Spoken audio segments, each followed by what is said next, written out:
En el mundo, entonces, las mujeres con estos roles, no habían leyes escritas que ampararan a las mujeres.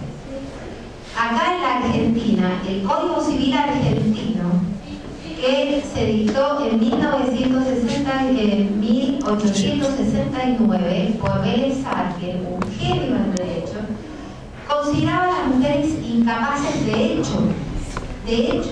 O sea, no podíamos firmar contratos, no podíamos elegir dónde vivir, no podíamos disponer de nuestros bienes propios.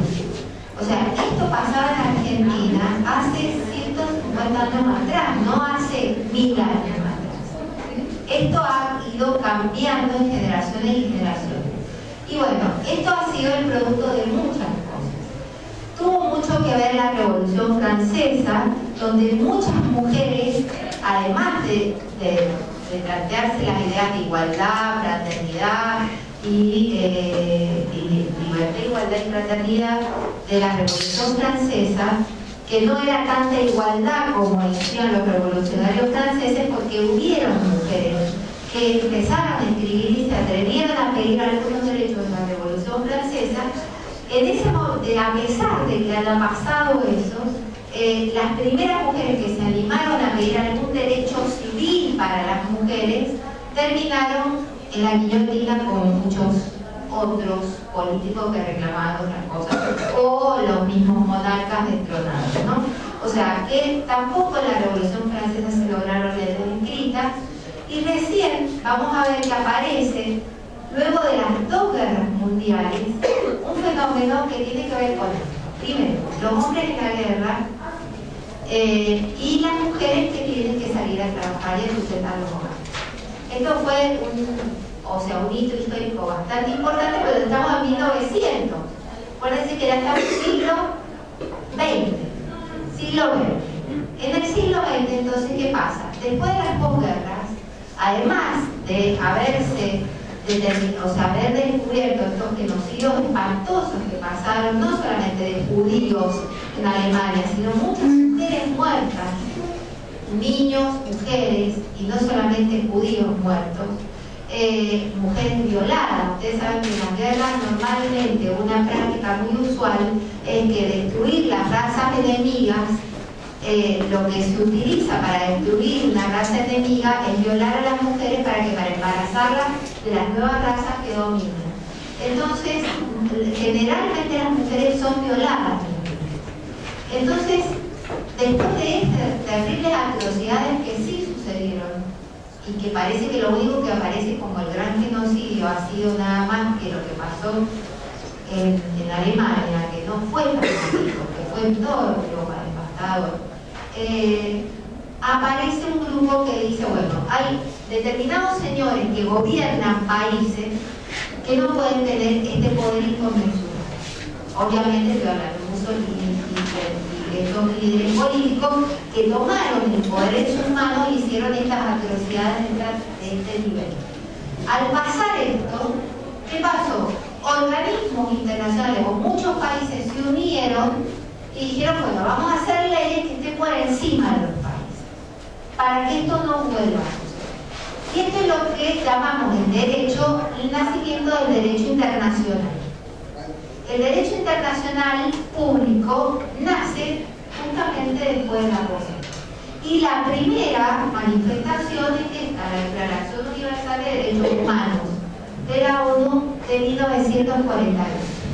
En este texto, en esta declaración, donde los países dicen estos genocidios, esta locura, no pueden seguir ocurriendo, y aparece esta organización y se crea la Organización de las Naciones Unidas como los organismos que van a imperar sobre estos hechos que ocurren en la humanidad y para que no vuelvan a suceder, aunque hasta el día de hoy sabemos que siguen existiendo lamentablemente.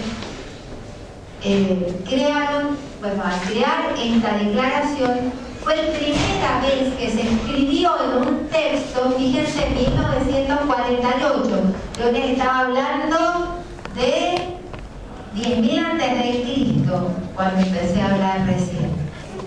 En 1948, la Declaración de Derechos Humanos, que habla de la igualdad entre hombres y mujeres. De todas formas, esto no se llevó a la práctica. Y si la Declaración Universal de Derechos Humanos, ustedes saben cuál es el título. Declaración Universal de Derechos del Hombre. No se llama derechos humanos. Después la conocemos y se va a conocer, pero es la Declaración Universal de Derechos del Hombre. Hubo Eleanor Roosevelt, que en ese momento era el presidente Roosevelt, de Estados Unidos, bregó muchísimo porque pusieran derechos humanos y después sí se la conoció por derechos humanos, pero en realidad el texto dice derechos del hombre. Posteriormente, como un hecho bastante significativo, ya encauzándonos en el tema de violencia, específicamente de género, se dicta, fíjense en el año, yo soy bastante dura con los números, en el año 1979, miren los años que pasaron, y se crea la Convención sobre todas formas de eliminación de discriminación contra la mujer, que las siglas en inglés son CEDAW, con Women's. Y esta convención fue bastante, pero muy importante como hito. No quiere decir que no ha habido otras convenciones, otros tratados, otras leyes. Todo esto lo encuentran en cualquier texto de internet o cualquier texto referido a este tema. Yo me voy a centrar únicamente en las más importantes. Esta convención ha sido ratificada por nuestro país y hoy tiene un rango constitucional. Ustedes saben que en el año 1994 se reforma la Constitución de Argentina y al reformarse la Constitución, en el artículo 74, inciso 22, se incorporan un montón de leyes de este tipo de derecho internacional al rango de la Constitución de la Nación Argentina. La que está en tercer lugar, porque primero está la Declaración de Derechos Humanos, después la de Derechos del Niño, y en tercer lugar está la CEDAW. O sea que tiene un lugar bastante importante como derechos en la Argentina.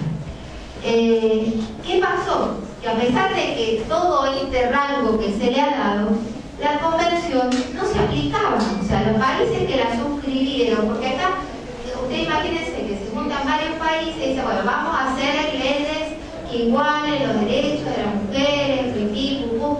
A pesar de que esto suceda, no se cumplía en muchos países. Entonces, la misma ONU arma lo que se llama protocolo facultativo, que fue una forma de recontraobligar a los países a que se cumplan estas leyes y que se incorporen en sus países estas legislaciones que sean igualitarias entre derechos de mujeres y hombres. Fíjense qué año fue. Año 92, 79 al 99, o sea que todavía en Argentina no había leyes que igualaban los derechos de la mujer. Y después, esta que se hace en Brasil, que es la Convención de Belém do Pará, donde sí específicamente ya se habla del tema no de derechos igualitarios, sino del tema de no violencia. Por eso es que la hemos